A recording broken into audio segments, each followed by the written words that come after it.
Hey guys, today I'm going to show you how to change email of Adobe account, change Adobe account email address. First, what we're going to do is to open up your browser and we're going to the Adobe site, adobe.com, and hit enter to go to the website.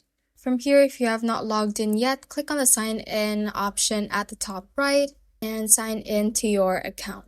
Once you have signed in, you should be able to get to the home page, and from here, click on your profile picture at the top right part of the page and click on Manage Account. From here at the right part of the page, you should be able to see your email and other information. You can click on Change Email right here, and this is the current email that we have, so erase your old email and enter the new email ad you want to link to your Adobe account. Once you have typed that in, just click on Change right here, and the code will be sent to the email that you have just entered.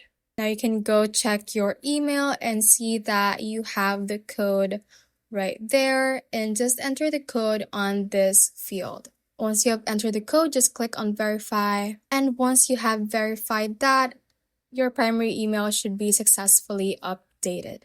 And that is how you can basically change email of Adobe account and changing your Adobe account's email address. Thanks for watching, and if you found this useful, hit that like button and subscribe for more videos like this.